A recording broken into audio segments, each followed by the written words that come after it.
అల్లారు ముద్దుగా పెంచుకున్న తమ కుమార్తె మదరసాలో విద్యను అభ్యసిస్తూ కూడా అకస్మాత్తుగా మృతి చెందింది.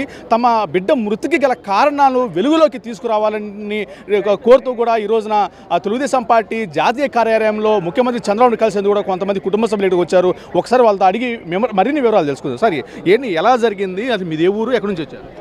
నా పేరు షేక్ మహబూబ్ సుబానీ అండి. మాది గుడివాడ దగ్గర అంగులూరు అనే గ్రామం. మా పాపని కరిష్మా అనే పాప 7th దాకా చదివించుకున్నాను. 7th దాకా తెలుగు మీడియం చదివించుకొని అక్కడ నుంచి సింగినగర్ మదర్సాలో, విజయవాడ సింగినగర్ మదర్సాలో 11 నెలలు అయింది జాయిన్ చేసి. బయట వాతావరణం బాగోలేదులే, పిల్లలతో ఇట్లా ఇబ్బందులు పడుతున్నాం ఆడపిల్లలతో అని చెప్పి నేను సింగినగర్ మదర్సాలో ఆయన గారి నమ్మకంతో నేను జాయిన్ చేశాను. జాయిన్ చేస్తే జూన్ నెల 27వ తారీఖు నైట్ మా పాపను చంపేశారు. 28వ తారీఖు ఉదయం 6:30కి 6:30కి నాకు ఫోన్ చేశారు. సింగినగర్ నుంచి అంగులూరుకి ఫోన్ చేశారు. మీ పాపకి ప్రాణం బాగోలేదు, మేము హాస్పిటల్కి తీసుకెళ్తున్నాము అంబులెన్స్లో, మీరు కూడా రండి అని మాకు ఫోన్ చేశారు. మాది అంగులూరు అవటం వలన రావటం ఆలస్యం అవుద్ది. విజయవాడ గవర్నమెంట్ హాస్పిటల్కి రావటం ఆలస్యం అవుద్దని మా అత్తగారు మామగారు అయినా ఇక్కడ మా ఆటనగర్లో ఉంటున్నారండి. మా అత్త మామగారు ఆటనగర్లో ఉంటున్నారు. నేను వాళ్ళకి ఫోన్ చేయడం జరిగింది, కాస్త వెళ్ళి పాపను తీసుకొస్తున్నారు చూడండి అని. వాళ్ళు ఏం చేశారంటే అంబులెన్స్లో తీసుకురాకోకుండా పాపని వాళ్ళ సొంత వెహికల్లో, సొంత కారులో తీసుకొచ్చి గవర్నమెంట్ హాస్పిటల్లో పడేశారు. 7:40కి ఉదయం పూట శుక్రవారం ఉదయం పూట 7:30 8:00 ఆ టైంలో గవర్నమెంట్ హాస్పిటల్ తీసుకొచ్చారు. జూన్ నెల 28వ తారీఖు. తర్వాత ఏమైందంటే అక్కడ విధుల్లో ఉన్న డాక్టర్ గారు గవర్నమెంట్ హాస్పిటల్లో ఆ పాప చేయి పట్టుకొని ఈ పాప చనిపోయి 6 నుంచి 8 గంటల సమయం అవుతుంది అని చెప్పి నిర్ధారణ చేయడం జరిగింది. ఈలో పోలీసులు వచ్చేసారు. ఆ మదర్సా నడిపే ఆయన మదర్సా నడిపే ఆయన పర్వేజ్ అనే వ్యక్తి ఈ మదర్సా నడిపే పర్వేజ్ అనే వ్యక్తి మాకు ఎటువంటి సమాధానం చెప్పకుండా తల్లిదండ్రులకి మా దగ్గర డబ్బులు తీసేసుకొని మా పాప ఎలా చనిపోయిందని ఫుడ్ పాయిజన్ అన్నాడు. ఫుడ్ పాయిజన్ అయితే 60 మంది పిల్లలు చదువుతున్నారు. దాంట్లో 60 మంది పిల్లలు చదివేటప్పుడు ఫుడ్ పాయిజన్ అనేటప్పుడు మరి కనీసం 10 మంది కన్నా అవ్వాలిగా. ఒక్కో ప్లేట్లో మదర్సా అనేది ఏంటంటే ఒక్కో ప్లేట్లో నలుగురు భోజనం చేస్తారు. అలాంటిది ఒక 10 మంది కూడా అసలు అన్ని 6-7 పిల్లలను తీసుకొచ్చాడు ఆ రోజు హాస్పిటల్లో చెక్కింగ్కి. గవర్నమెంట్ హాస్పిటల్లో, ఏలూరు రోడ్ గవర్నమెంట్ హాస్పిటల్లో చెక్కింగ్ తీసుకొచ్చాడు మా పాపతో పాటు.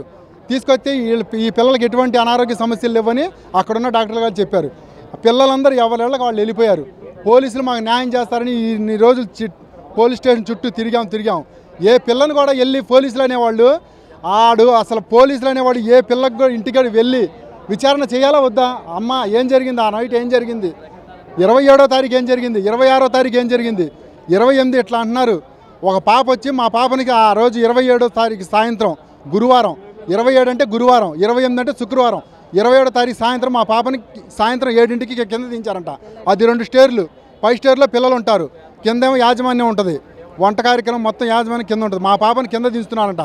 మా పాపని కిందకి ఎందుకు దించుతున్నారని అడిగితే వాళ్ళ పేరెంట్స్ వచ్చారు, వాళ్ళకి అప్పచెప్దామని మేము తీసుకెళ్తున్నామని చెప్పారంట. పైన గడియ పెట్టేశారు. ఆ గురువారం నైట్ అమ్మ అని అరుపులు వినిపించింది. మా అమ్మాయి పేరు కరిష్మా, 15 సంవత్సరాలు. మా అమ్మాయిని ఎంతో ఇదిగా పెంచుకున్నాం. మాకు అసలు రాత్రిపూట నిద్ర ఉండట్లేదు, మేము ఎటు వెళ్ళాలో అర్థం కావట్లేదు. అనిత గారిని కూడా కలిసాం. వాళ్ళు కూడా దర్యాప్తు చేస్తూ ఉన్నారు, ఫోన్ చేస్తున్నారు, ఫోన్ నెంబర్ తీసుకున్నారు. కానీ ఎటువంటి ఫోన్ చేయలేదు మాకు. మేము కలిసి 5 రోజులు, వారం రోజులు అవుతుంది అనిత గారిని కలిసి. అనిత గారు హోమ్ మినిస్టర్ గారు కాబట్టి పోలీసుల మీద పోలీసులకి ఏదైనా ఫోన్ చేస్తారేమో, ఏమైనా అడుగుతారేమో అని మేము ఇన్ని రోజులు ఎదురు చూసి మాకు ఎక్కడ న్యాయం జరగలేదు. అందుకని డైరెక్ట్గా బాబు గారిని కలుద్దామని వస్తే మా లోపలికి వెళ్ళనివ్వట్లేదు, లోపలికి వెళ్ళవడం అంటున్నారు. మా పాపకి పరిష్కారం ఏంటి అసలు? మా పాపని ఆ రోజు ఎందుకు కింద దించారు? ఆ రోజు ఈ పోలీసులేమో పోస్ట్ మార్టం రిపోర్ట్ అడిగితే అసలు పోస్ట్ మార్టం రిపోర్ట్ అనేది 10 రోజులకు రావాలి, వారానికి రావాలి. నెల రోజులు అవుతున్నా సరే పోస్ట్ మార్టం పిల్ల ఎలా చనిపోయింది అనేది కూడా ఇంతవరకు పోలీసులు యాక్షన్ తీసుకోవట్లేదు. అడుగుతుంటేనేమో 4 రోజులు ఆగిరండి, వారం ఆగిరండి, 3 రోజులు ఆగిరండి, ఇంకా వస్తుంది, రేపు వస్తుంది, ఎల్లుండి వస్తుంది.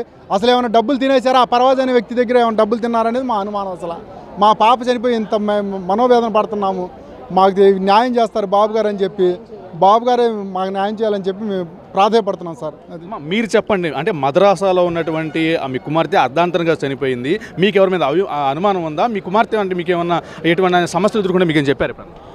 పాపకి ఎటువంటి అనారోగ్య సమస్య అంటూ లేదు సార్. ఒక్క టాబ్లెట్ కూడా వేసుకోవటం తెలియదు ఆ పాపకి. చిన్న వయసు పిల్ల ఏంటి అన్ని అవయవాలు బాగానే ఉంటాయి. మనం అనుకుంటా కూడా తను మీదే ఉంది. పర్వేజ్ మౌలాలి అన్న వాడి మీదే మాకు అనుమానం. వాడే ఏదో చేశాడు. వాడు కరెంట్లు కూడా పట్టిస్తాడంట హాస్టల్లో ఉన్న పిల్లలకి. నాకు ఆ విషయం కూడా తెలిసింది. చాలా అనారక ఇది కూడా బలత్కారం కూడా చేస్తాడంట తను. అది పోలీసు వారు ఇప్పుడు వరకు 2 నెలలు అవుతుంది దాదాపు. పోస్ట్ మార్టం రిపోర్ట్ రాలేదు. తర్వాత మాకు తగిన చర్య మాకు న్యాయం జరగట్లేదు సార్. వాళ్ళు కూడా చచ్చిపోతామంటున్నారు.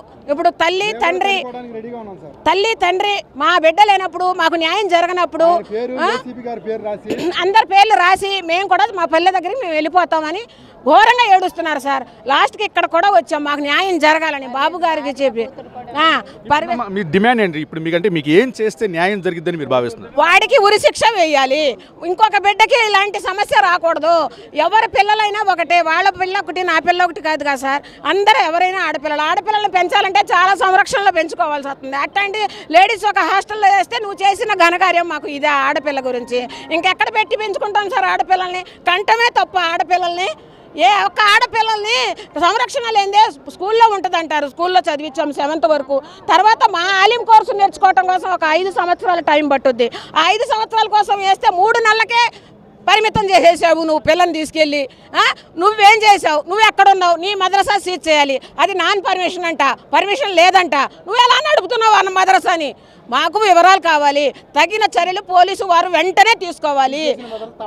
సీజ్ చేసిన మద్రసా మళ్ళీ తాళం చేసి గ్లైండర్ అంట ఏంటో తీసుకున్నాడు. మళ్ళీ ఏమైనా ఏలుముద్రలు పడతాయని ఏమైనా తీసుకుని ఉంటాడు అంతే. అంతకుమించి ఏమీ లేదు. వాడు దొంగతనం బయటపడుద్ది అని చెప్పి సీసీ ఫుటేజ్ పోలీసు వారు మాయం చేశారంట. ఏం చేశారో తెలియదు. మాకు అవన్నీ కావాలి సార్. మాకు న్యాయం కావాలి. వాడే తీసుకొచ్చి షూట్ చేయాలి ఇక్కడ. వాడిని తీసుకొచ్చి ఆడపిల్లకి జరగని అన్యాయం చేశాడు బాబు. మా చంద్రబాబు నాయుడు మేము నిక్కచ్చమైన తెలుగుదేశం కార్యకర్తలం సార్.